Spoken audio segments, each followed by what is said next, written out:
नमस्कार। मैं वीके शास्त्री अपने चैनल के माध्यम से आप सभी दर्शकों का बहुत बहुत स्वागत करता हूं। कर्म फलदाता न्याय के देवता शनिदेव 4 नवंबर को कुंभ राशि में मार्गी हो चुके हैं और 30 जून 2024 तक कुंभ राशि में ही मार्गी रहेंगे। शनि के गोचर के ये 8 माह आपके जीवन में बहुत बड़ा परिवर्तन लेकर आएंगे।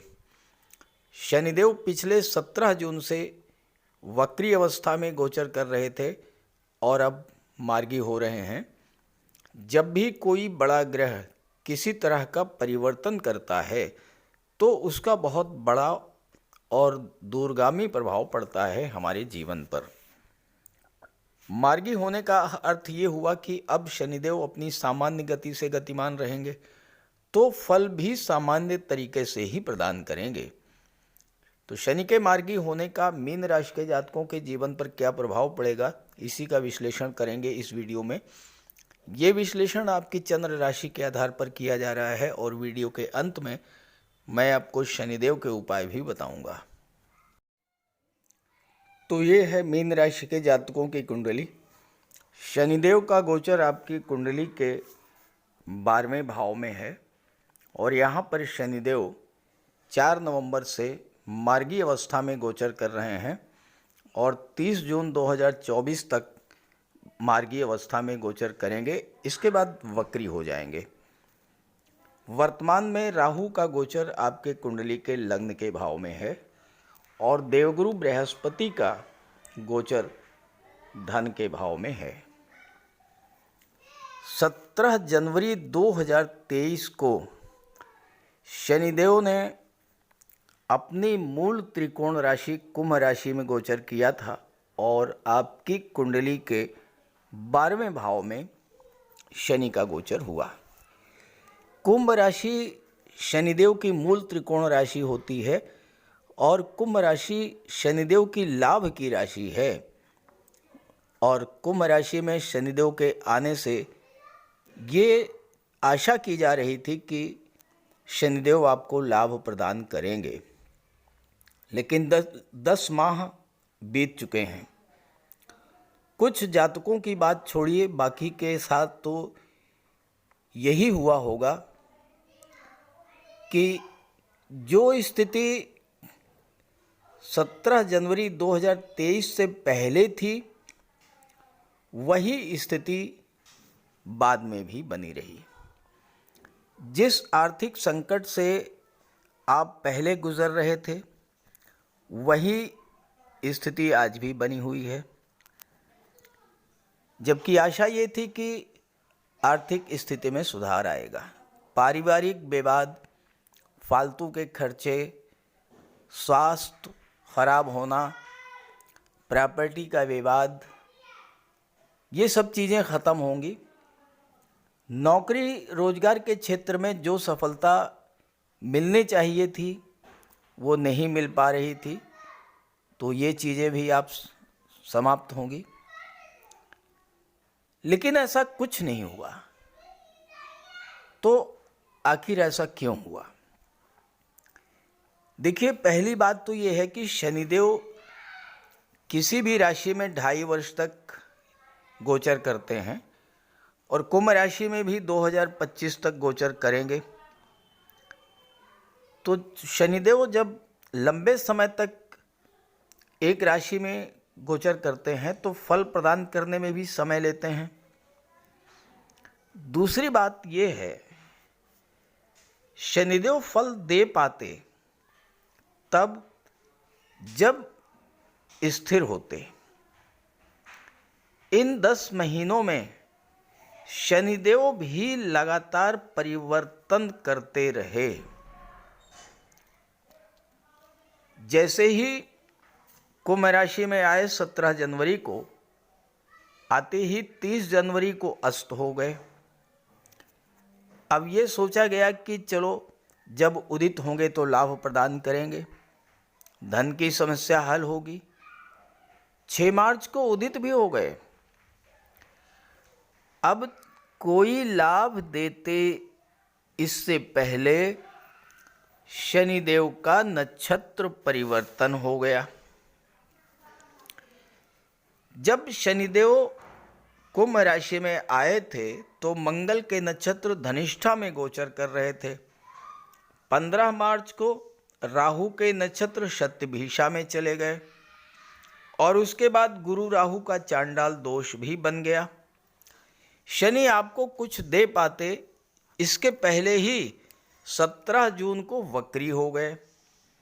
वक्री अवस्था में शतभिषा से धनिष्ठा में गए, 22 अगस्त को फिर धनिष्ठा से शतभिषा में गए, फिर 17 अक्टूबर को धनिष्ठा में गए, 22 नवंबर तक धनिष्ठा में रहेंगे, फिर शतभिषा में। तो ये जो शनि का लगातार परिवर्तन होता रहा, धनिष्ठा से शतभिषा, शतभिषा से धनिष्ठा, अस्त होना, उदित होना, वक्री हो जाना, ये सब घटनाएं 10 महीने में ही घटित हो गईं। और यही कारण है कि जब शनि स्वयं में स्थिर नहीं हो पाए तो फिर कैसे आपको कोई फल दे पाते। लेकिन अब वो समय आ गया है जब शनि आपकी आर्थिक समस्याओं को समाप्त करेंगे, स्वास्थ्य में सुधार आएगा, क्योंकि 30 जून तक पूरे 8 माह तक शनि मार्गी रहेंगे कुंभ राशि में ही। तो इसके प्रभाव को समझते हैं। अब आपने ये तो समझ लिया कि 10 माह में किस वजह से शनि किसी तरह का कोई फल नहीं दे पाए। अब जैसे ही शनिदेव आपकी कुंडली में 12वें भाव में आए, आपके जीवन में 7.5 के पहले चरण की शुरुआत हो गई। तो 12वां भाव खर्चों का होता है, खर्चे बढ़ने लगे। धन भाव पर जब शनि की दृष्टि पड़ी तो धन का नाश, यानी आपकी जो बचत थी वो धीरे धीरे समाप्त होने लगी। 6ठे भाव पर दृष्टि पड़ी तो बिला वजह की दुश्मनी बढ़ी, बिला वजह का कर्ज लेना पड़ा, रोगों ने आपको परेशान किया। 7.5 की जो पहला चरण होता है तो शनिदेव आपको दुनिया की सच्चाई से सामना कराते हैं। कौन अपना है, कौन पराया है, इस चीज़ की पहचान कराते हैं शनिदेव। तब आपको एहसास होता है कि कोई भी मेरी हेल्प करने वाला नहीं है, खुद ही मेहनत करनी पड़ेगी, अपना ख्याल खुद रखना पड़ेगा, जीवन के बड़े फैसले खुद लेकर लेना होगा, अपने शत्रुओं से खुद ही निपटना होगा और भाग्य के भरोसे नहीं बैठना होगा। ये सब चीज़ें पिछले 10 महीनों में आपके साथ घटित हुई होंगी। अब नवंबर में स्थितियां पूरी तरह से बदल चुकी हैं। जैसे ही नवंबर की शुरुआत हुई है, 2 दिन पहले ही 30 अक्टूबर को ही गुरु राहु का चांडाल दोष समाप्त हो गया। गुरु राहु के प्रभाव से मुक्त हो गए।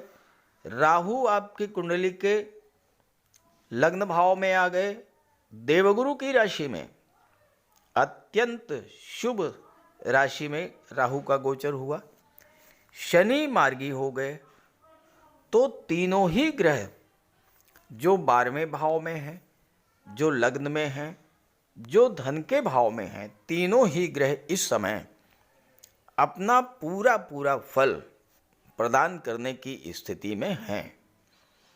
अब 12वां भाव केवल खर्चों का ही नहीं होता है, 12वां भाव विदेश का भी होता है। तो राहु यहाँ पर लग्न में आ गए हैं। राहु से ज़्यादा चतुर, चालाक, मौके का फायदा उठाने वाला समय के अनुकूल बदल लेने वाला और समय के साथ चलने वाला दूसरा कोई ग्रह है ही नहीं। तो यहाँ पर राहु जब आपके लग्न में गोचर कर रहे हैं तो आपके व्यक्तित्व में बहुत बड़ा परिवर्तन लाएंगे, आपको बहुत चतुर चालाक बना देंगे। किस तरह से फालतू खर्चों को रोका जाए, किस तरह से धन की बचत की जाए, ये आपको राहु सिखा देंगे। और गुरु तो धन देने के लिए बैठे हुए हैं, गुरु आपको धन प्रदान करेंगे, तो आपकी जो आर्थिक समस्याएं हैं वो समाप्त होंगी, पहली चीज। दूसरी चीज, 12वां भाव जो होता है ये होता है विदेश का, और शनि लाभ के भाव के स्वामी होकर के जब 12वें में मार्गी होंगे तो विदेशों से लाभ, विदेशों से धन, विदेश में सेटल होना, विदेश यात्राएं करना, विदेश में भूमि भवन प्रॉपर्टी खरीदना, उच्च शिक्षा के लिए विदेश जाना, ये सब लाभ अब आपको शनिदेव प्रदान करेंगे। यहाँ पर देखिए, शनि की सप्तम दृष्टि छठे भाव पर पड़ेगी, देवगुरु की भी पंचम दृष्टि छठे भाव पर पड़ेगी। किसी भी भाव पर जब दो ग्रहों का प्रभाव होता है तो उस भाव से संबंधित जो फल हैं वो प्राप्त होते हैं। शनि मार्गी है, गुरु भी अच्छी स्थिति में है, अंश बल से मजबूत हैं, और इस समय वक्री हैं तो एक भाव पीछे यानी कि लग्न भाव का भी फल दे रहे हैं, तो आपके ज्ञान बुद्धि विवेक को भी जागृत करेंगे। शनि की दृष्टि छठे भाव पर पड़ेगी। विदेश में शनि बैठ करके सबसे पहला कार्य यही करेंगे कि आपके शत्रुओं को पराजित करेंगे, क्योंकि इस समय आपके पास राहु की चतुराई और चालाकी भी होगी, और आप एन केन प्रकारेण कर्जों को भी निपटा लेंगे, शत्रुओं को भी पराजित कर लेंगे, और स्वास्थ्य में भी सुधार देखने को मिलेगा। यहाँ पर गुरु की दृष्टि पड़ने से आपकी इंट्यूशन पावर बढ़ेगी, और राहु आपके लग्न में बैठे हैं, और राहु जो है ये राहु में अतीन्द्रिय शक्ति होती है, तो आपके अंदर आने वाले घटनाओं को समझने की, आने वाले घटनाओं का आभास करने की जो क्षमता है वो बहुत अधिक बढ़ जाएगी, और इसका आप बहुत बड़ा लाभ ले पाएंगे। कोई भी अच्छा मौका आपको जीवन में मिलेगा आगे बढ़ने का, उसको आप तुरंत कैच करेंगे और उसका लाभ ले पाएंगे। पंचम भाव छठे भाव के स्वामी सूर्य हैं और गुरु की दृष्टि पड़ रही है, तो छात्रों को विदेश जाकर के नौकरी प्राप्त करने का भी एक बहुत अच्छा अवसर इस समय प्राप्त होगा। शनि की सप्तम दृष्टि कुंडली के छठे भाव पर, अष्टम, नवम, दशम। शनि की दशम दृष्टि भाग्य के भाव पर पड़ेगी। राहु की नवम दृष्टि भाग्य के भाव पर पड़ेगी। नवम भाव जो होता है ये भाग्य का होता है, पिता का होता है। अभी तक क्या है, शनि वक्री थे और शनि लगातार परिवर्तन कर रहे थे, तो भाग्य का जो साथ आपको मिलना चाहिए था वो नहीं मिल रहा था। अब राहु की दृष्टि भी पड़ेगी। राहु तो विस्तार के कारक होते हैं, तो राहु क्या करेंगे, आपके भाग्य को बूस्टअप करेंगे, भाग्य का साथ आपको मिलना शुरू हो जाएगा। पिता से दूरी बनी थी वो समाप्त होगी। नवम भाव धर्म अध्यात्म का है, हालांकि राहु का धर्म अध्यात्म से कोई लेना देना नहीं है, लेकिन यहाँ पर राहु का आपके जीवन पर विशेष प्रभाव पड़ेगा, क्योंकि राहु 18 महीने तक आपके लग्न भाव में ही गोचर करेंगे। इस बात को ध्यान रखते हुए आपको कार्य करना है। शनि तो 2025 तक रहेंगे ही रहेंगे, राहु आपके लग्न भाव में ही रहेंगे 18 महीने तक। अब राहु को नियंत्रण में रखना है, राहु से लाभ लेना है, तो आपको नवम भाव को एक्टिवेट करना होगा। यानी धर्म अध्यात्म में आपको रुचि बढ़ानी होगी, कहीं ना कहीं तीर्थ यात्रा पर जाते रहना होगा। अगर आपने वर्ष में 1-2 बार भी गंगा स्नान कर लिया तो इन सब कार्यों से राहु आपके नियंत्रण में रहेंगे और फिर आपको पूरा पूरा लाभ प्राप्त होगा। राहु की दृष्टि छठे भाव पर सप्तम पर पड़ेगी। यहाँ पर राहु सप्तम जो है ये दाम्पत्य जीवन का होता है, तो राहु दाम्पत्य जीवन में गलतफहमी पैदा करते हैं, इसमें कोई दो राय नहीं है। लेकिन आपके लग्न के स्वामी हैं देवगुरु बृहस्पति, जो ज्ञान के कारक हैं, तो आपका ज्ञान बुद्धि विवेक जागृत रहेगा और गुरु के प्रभाव से आप दाम्पत्य जीवन में किसी तरह की कोई गलतफहमी तनाव को मैनेज कर ले जाएंगे। सबसे बड़ी बात यह है कि सप्तम भाव व्यापार का होता है, राहु विस्तार के कारक होते हैं, राहु विदेश के कारक होते हैं। आपके व्यापार व्यवसाय का विस्तार विदेश तक करेंगे और इसका आपको बहुत बड़ा लाभ मिलेगा। तो इस तरह से शनिदेव के मार्गी होने का आपको विशेष फल प्राप्त होने जा रहा है। लेकिन ध्यान रहे, 7.5 का प्रथम चरण गतिमान है, इसलिए शनिदेव का उपाय अवश्य कीजिएगा। तो बात करते हैं उपायों पर। ज्योतिष शास्त्र में कहा गया है कि शनि जिस पर प्रसन्न होते हैं, यानी जिसका शनि ग्रह मजबूत स्थिति में होता है, तो शनिदेव रंक से राजा बना देते हैं। और शनि अगर कमज़ोर हुए, खराब हुए, तो राजा भी रंक हो जाता है। शनि के मजबूत होने से लोहा, मशीनरी, कारखाने से जुड़े व्यापार में तरक्की होती है, कोर्ट केस में विजय मिलती है, कार्यों में सफलता प्राप्त होती है, सांसारिक समस्याओं से मुक्ति मिलती है। और शनि को न्याय का प्रतीक माना गया है। यदि शनिदेव मजबूत हैं तो आपके साथ अन्याय नहीं होता। जब शनि खराब होते हैं तो बड़े से बड़े कष्ट झेलने पड़ते हैं। तो बात करते हैं शनि के उपायों के बारे में। ऐसा कोई भी कार्य ना करें जो कि शनि को पसंद नहीं है। शनिदेव को इलीगल कार्य पसंद नहीं है। झूठ, फरेब, छल, कपट, धोखाधड़ी, बेईमानी, ये सब शनिदेव को पसंद नहीं है। शनिदेव को परिश्रम, अनुशासन और व्यवस्था पसंद है, तो ऐसे कार्य कीजिए।